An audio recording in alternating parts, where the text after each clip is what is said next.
The streets of the city were unusually quiet that morning. Somewhere between the hum of traffic and the distant echo of construction, a moment was unfolding that would soon grip the nation. Kilmar Abrego Garcia, a man whose life had been quietly lived under the radar, was about to become the center of a viral storm, not because of what law enforcement had planned but because of what he said during the most unexpected moment of his life. It began like any other day. Garcia walked along a crowded sidewalk, his thoughts occupied with mundane matters, groceries, work, family. But within minutes, the ordinary transformed into a spectacle that would ripple across social media feeds. U.S. Immigration and Customs Enforcement ICE agents had located him, moving with the precision and authority of a federal operation. For Garcia, the world shifted instantly. The sudden appearance of officers, uniforms sharp and cold, badges glinting in the sunlight, and hands outstretched in command. The arrest was swift, clinical, and carried out with meticulous adherence to procedure. Agents approached with measured steps, voices firm but careful, ensuring control over the situation while preventing escalation. Garcia, aware of the gravity of what was happening, froze for a heartbeat, caught between disbelief and an instinctual recognition that his life as he knew it was ending in that moment. But what would make this arrest different, what would ignite a viral wave, wasn't the action of the agents. It was the voice of a man confronting the stark reality of sudden confinement. As his hands were raised and cuffed, Garcia spoke.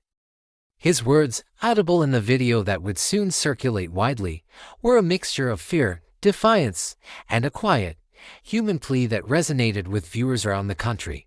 In a city accustomed to the spectacle of public life, a single voice could cut through the noise, exposing vulnerability, resilience, and the rages of a human story. The video spread like wildfire. Within hours, tens of thousands of people had viewed it. Millions would follow over the next days. Social media feeds were flooded with clips of Garcia's arrest, each replay capturing his words, his tone, the emotion etched across his face. Some viewers were struck by his courage, some by the desperation in his voice, and others by the quiet dignity with which he faced an ordeal that would change everything. News outlets picked up the story, dissecting the legal and political dimensions of the arrest, while commentators debated immigration enforcement policies, deportation practices, and the human cost of federal operations. But at the heart of it all, millions were watching a man speaking from the crossroads of fear and humanity, and listening to something that transcended the politics. In neighborhoods across the nation, people paused mid-scroll to hear Garcia's words.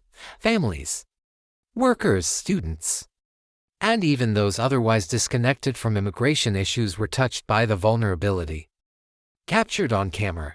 His utterances, honest, unfiltered, and profoundly human, reminded viewers that behind every federal action, there is a person whose life, family, and future are immediately and irrevocably affected. For Garcia, the viral moment carried a double weight. He was suddenly not only a subject of legal scrutiny but a symbol in a broader, national conversation.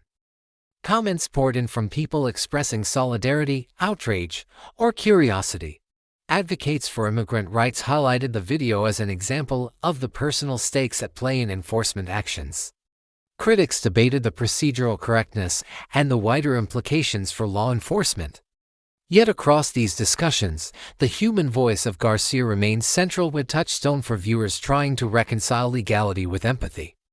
In the video, one could see the micro-expressions that tell a life story, the tightening of lips, the subtle shift of weight, the brief eye contact with an unseen bystander. These tiny gestures, magnified through viral sharing, became powerful symbols. Millions could interpret the anxiety, courage, or resignation in his demeanor. Every pause, every sigh, every word uttered reverberated with layers of meaning that were impossible to ignore. The viral spread also brought attention to the mechanics of modern media. Smartphones in pockets, live streams from nearby pedestrians, and dashcam footage all converged to document a single, fleeting moment with unprecedented intimacy.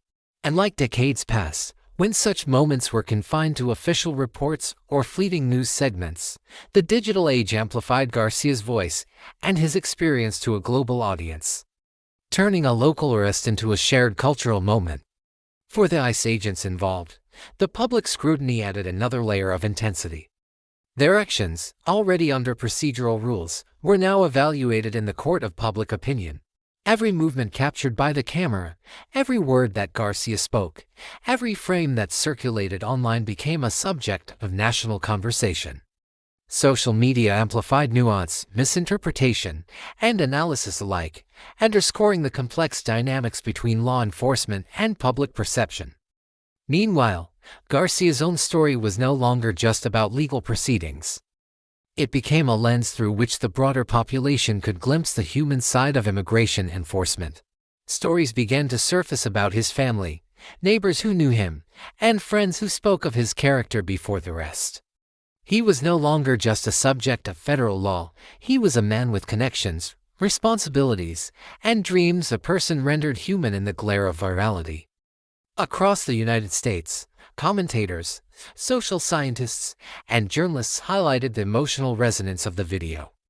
Some noted the psychological impact of seeing real human responses to sudden authority. Others reflected on how viral media can catalyze empathy and engagement in unexpected ways. And yet, despite analysis, the most striking feature remained simple: a human voice in the midst of extraordinary circumstances.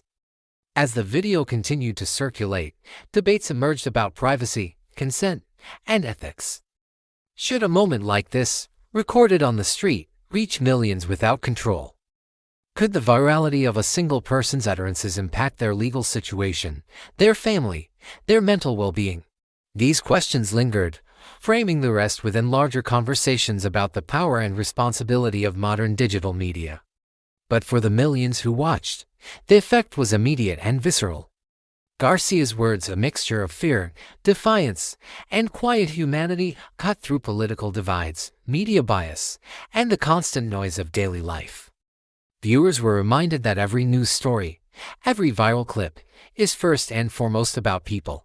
Behind law enforcement, legal proceedings, and policy debates are individuals whose lives are shaped, for better or worse, by each passing moment. In the end, the viral video of Kilmar Abrego Garcia's detention became more than a clip of an arrest. It became a story about the fragility of human experience, the power of a single voice, and the ways in which digital media can transform a moment of personal crisis into a national conversation. Millions of viewers saw a man confronted by authority, saw him speak, and saw humanity in its rawest form of fear, dignity, and resilience intertwined in a way that no statistic or news report could ever capture. And while legal proceedings would continue, and debates about immigration policy would rage on, the video remained. It circulated, shared from phone to phone, screen to screen, reminding the country that every enforcement action has a human face. Every policy has a story. And every viral moment has a voice, sometimes small, sometimes trembling, that demands to be heard. Kilmar Abrego Garcia's voice echoed not just in the streets of the city where he was detained but across the digital landscape of America, a haunting reminder that the intersection of law, humanity, and technology is one of the most powerful, emotional, and inescapable spaces of our time.